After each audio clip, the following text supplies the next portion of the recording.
Sliding into our penultimate program of the season, what's indubitably the most slippery street in South America. Norte de Santander is a region of northern Colombia. It's right along the nation's border with Venezuela.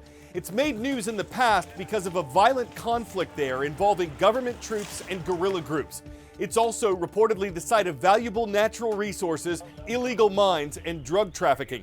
But the town of Bucaramanga, population 6,000, is taking steps to draw attention to its culture, its farming, and people.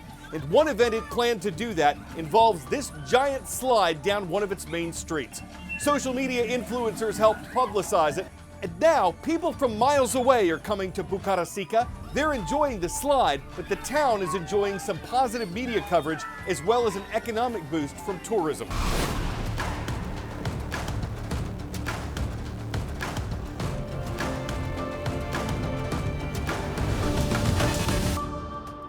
Great to have you watching The World from A to Z. I'm Azuz, delivering your nonpartisan recap of international news and events. Yesterday, 20,000 people had to evacuate part of the German city of Köln, also known as Cologne. The reason was because of something that happened 80 years ago. 3 of the bombs dropped on the city during World War II, buried in the ground without exploding, and authorities had to clear out the area before they could defuse them. Are these weapons still a threat 8 decades after being dropped from the sky? Yes, they've routinely had to be defused or detonated when they've been discovered across Europe. So this isn't a new or highly unusual event, though the city of Cologne says Wednesday's evacuation was the largest since the Second World War. The bombs were discovered by construction crews near the city's center on the banks of the Rhine River. The Deutsche Welle news outlet says the explosives, like the ones seen here, were made in the United States. Hotels, schools, retirement homes, a hospital all had to be evacuated before bomb disposal experts could get to work. And once they did, officials say it took them about an hour to defuse the 1940s ordinance, a clear reason why builders always have to be careful on the continent. Experts say World War II was the most destructive conflict in human history. Word of knowledge. Which of these American activists became famous for her work to establish Father's Day?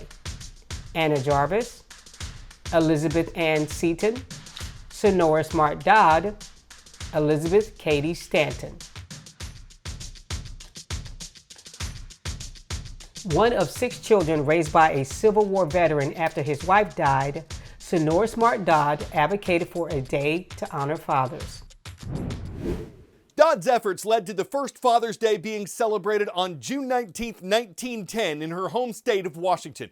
But it would be another 62 years before U.S. President Richard Nixon signed into law the permanent National Father's Day held on the 3rd Sunday in June.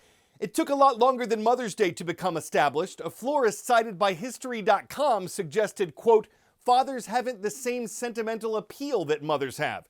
Whether or not that's true, Americans are expected to spend more this Father's Day than ever before. It's the time of year to celebrate the dads in our lives, and shoppers are going all out. They want to commemorate Dad. They want him to have a special day. Catherine Cullen with the National Retail Federation says Father's Day spending is expected to reach $24 billion this year. Cullen says that's a record.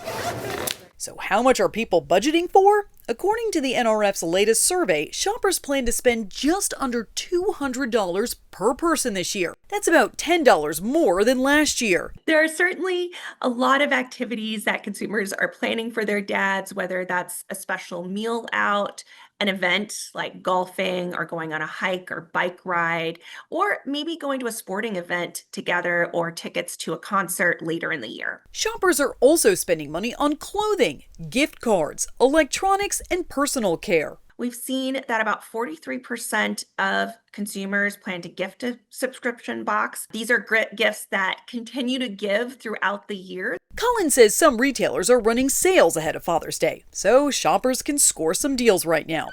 I'm Jen Sullivan.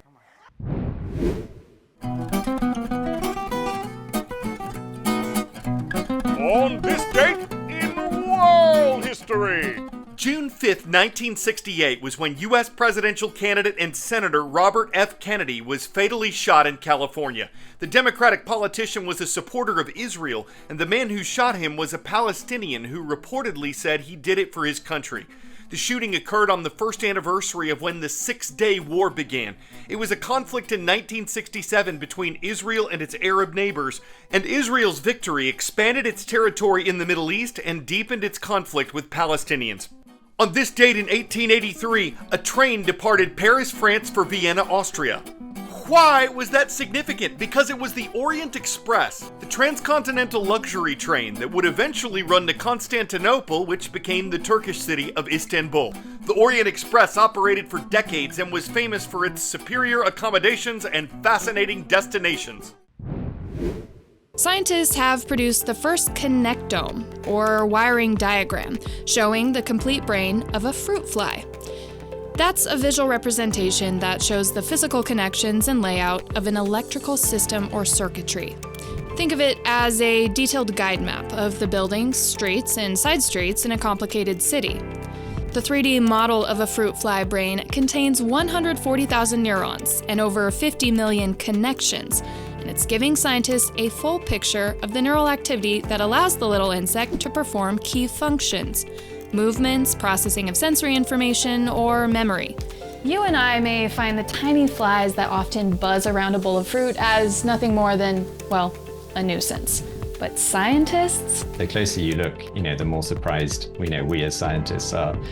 So for example, we know that they can walk and fly, and those are actually pretty complicated things. The size of a grain of sand, a fruit fly's teensy tiny brain is still capable of complex skills, like learning and remembering, navigating, even in the dark, and knowing songs for use in mating. So there's lots of quite sophisticated behaviors, and actually many more that probably we don't yet know about. The immense amount of data available to scientists through this 3D model is remarkable, and it's open to the public.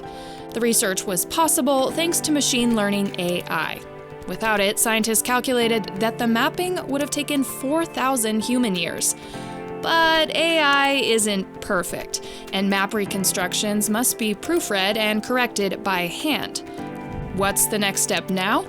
Maybe someday a human brain connectome. But that's still a long ways off, as the human brain is much more complex. We, right now, in the field, are focusing a lot on some slightly, some brains sort of in between.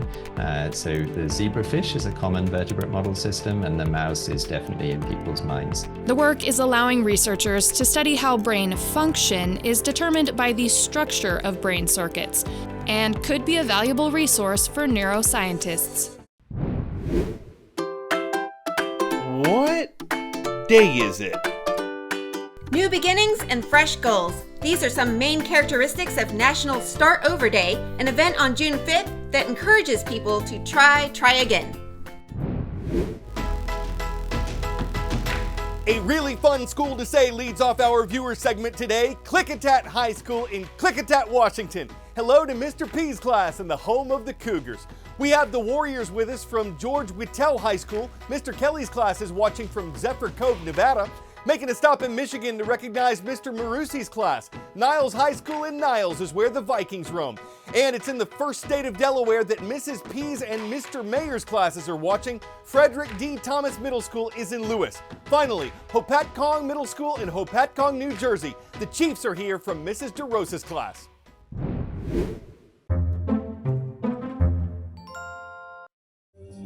Watch an elephant with a serious case of the munchies stroll into a convenience store and start snacking away. The bizarre scene was caught on camera in Thailand at a store located near a national park where elephants are known to roam. The store owner says it had been a slow day when the large mammal came wandering in off the street and dove right into the snacks. Elephants are famously known for their love of peanuts, but owners say this one went straight for the candy before sampling saltier offerings, which did include peanuts. Park rangers eventually showed up and shooed away the munchin' mooch, and the owner says a wildlife protection group later offered to foot the big guy's snack bill. Good thing they weren't selling elephant ears. That smarty might not have skittle-daddled before bursting into tears and getting good and plenty angry, causing mounds of trouble and 100 grand worth of damage while finding a milky way to crunch the shelves into Reese's Pieces. Only an airhead would call him a goober for leaving one whopper of a mess behind. I'm Carl Azuz, and it's time for us to Rolo. We have one more show to go before summer break, and it'd mean the world to have you watching the world from A to Z.